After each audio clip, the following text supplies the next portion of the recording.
জাতীয় নির্বাচন কবে জানালেন ডক্টর ইউনূস। সংস্কার শেষে দ্রুত জাতীয় নির্বাচন দেয়া হবে বলে জানিয়েছেন অন্তর্বর্তী সরকারের প্রধান উপদেষ্টা ডক্টর মোহাম্মদ ইউনূস। তিনি বলেন, জাতীয় সংসদ নির্বাচন কবে হবে তা নির্ভর করছে সংস্কারের গতির উপর।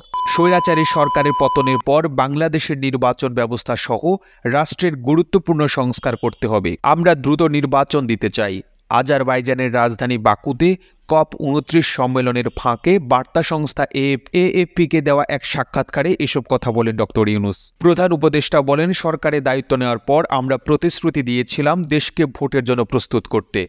প্রস্তুতি শেষ হওয়ার সঙ্গে সঙ্গে নির্বাচন দেওয়া হবে। সরকার দ্রুত নির্বাচন দিতে চায় জানিয়ে ডক্টর ইউনূস বলেন, সংস্কার কাজে দেশের সবাইকে এক হতে হবে। সরকার, সংসদ, নির্বাচনী বিধি কেমন হবে এইসব খুব দ্রুত শেষ করতে হবে। অন্তর্বর্তী সরকারের মেয়াদ যতই কম হয় ততই ভালো, এমন মন্তব্য করে প্রধান উপদেষ্টা বলেন, আমরা অন্তর্বর্তী সরকারে আছি, তাই আমাদের মেয়াদ যতটা সম্ভব কম হওয়া উচিত। আমরা দ্রুত নির্বাচন দিতে চাই। দেশের বিভিন্ন সেক্টরে অস্থিতিশীলতার বিষয়ে ডক্টর ইউনূস বলেন, যে কোনো সরকারই এই বিষয়ে উদ্বিগ্ন থাকবে।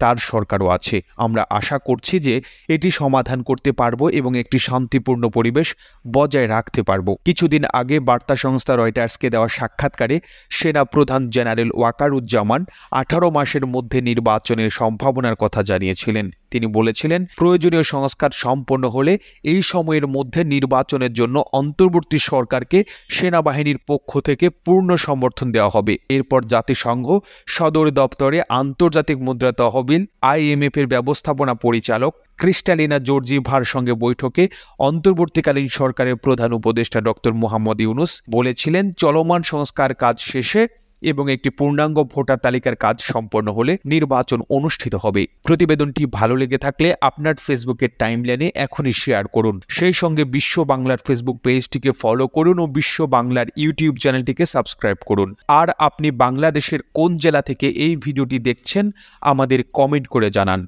আমরা পরবর্তী ভিডিওতে আপনাকে ধন্যবাদ জানাতে ভুলব না। এতক্ষণ বিশ্ব বাংলার সাথে থাকার জন্য অসংখ্য ধন্যবাদ।